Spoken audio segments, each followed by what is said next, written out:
So మొదటిగా మనం చూస్తున్నట్టయితే పీఎంజేవై అంటే ఆయుష్మాన్ భారత్, దీనినే మనం ప్రధానమంత్రి జన ఆరోగ్య యోజన కార్డు అని కూడా అంటారు.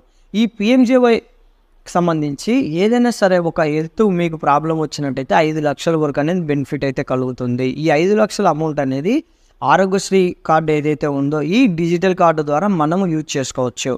సో దీన్ని మనకి కేంద్ర ప్రభుత్వం ఎవరైనా భారతదేశంలో ఆర్థికంగా వెనుకబడిన ప్రజలు ఎవరైతే ఉన్నారో వాళ్ళందరికీ పీఎంజేవై రూపంలో ఆరోగ్యశ్రీ కార్డు అయితే తీసుకురావడం జరిగింది. ఈ ఆరోగ్యశ్రీ కార్డు 5 లక్షల వరకు బెనిఫిట్ అయితే వస్తుంది. సో ఆభా కార్డు అంటే ఏంటి? ఆభా కార్డు అనేది మనకి దీనికి సంబంధించి ఒక ఖాతా అంటే హెల్త్ ఐడి.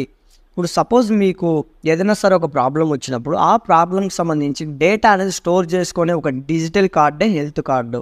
సో చాలామంది తెలియక ఆభా కార్డు అంటే ఆభా కార్డు ద్వారా కూడా మాకు 5 లక్షల వరకు అయితే బెనిఫిట్స్ అయితే వస్తాయి. సో మేము ఆభా కార్డు అప్లై చేసుకున్నాము, హాస్పిటల్కి వెళ్ళి మేము ఇచ్చినట్టయితే మాకు ఫ్రీగా శస్త్రచికిత్స చేస్తారు లేదా ఏదైనా చూస్తారని అయితే అనుకుంటున్నారో. సో అది టోటల్గా రాంగు. ఓన్లీ మనకి పీఎంజేవై కార్డు ఏదైతే ఉందో ఈ కార్డు ద్వారానే మనకి ఆరోగ్యశ్రీ కార్డు మాదిరి 5 లక్షల వరకు అయితే బెనిఫిట్స్ అయితే తీసుకోవచ్చును. కానీ ఆభా కార్డు అనేది ఏదైతే ఉందో మీకు సంబంధించి మీ హెల్త్ డేటా అనేది స్టోర్ చేసుకోవడం కోసం. సపోజ్ నేనే ఉన్నానండి, ఒక హాస్పిటల్కి అయితే వెళ్ళాను. హాస్పిటల్కి వెళ్ళినప్పుడు అక్కడ నేను చెకప్ చేయించుకుంటాను. సో బీపీ కానీ షుగర్ కానీ ఏదైనా సరే నాకున్న ప్రాబ్లమ్స్ నేను అక్కడ క్లియర్ చేసుకుంటాను. కానీ ఈ క్లియర్ చేసుకున్న ప్రాబ్లమ్స్ మనకి ఇంతకుముందు ఏం చేస్తారు, ఒక పేపర్లో రాసిస్తారు. అంటే ఒక రిసిప్ట్లో మీకు ఇది ప్రాబ్లం ఉంది, ఇది పలానా ట్యాబ్లెట్స్ వాడండి, ఇది అని ఎక్స్ట్రా అని మనకు ఒక డాక్యుమెంట్ అయితే ఇస్తారు. కానీ ఈ హెల్త్ ఆభా కార్డు అనేది ఏదైతే ఉందో ఈ కార్డులో ఇప్పుడు మనకు డిజిటల్గా నమోదు చేస్తారు.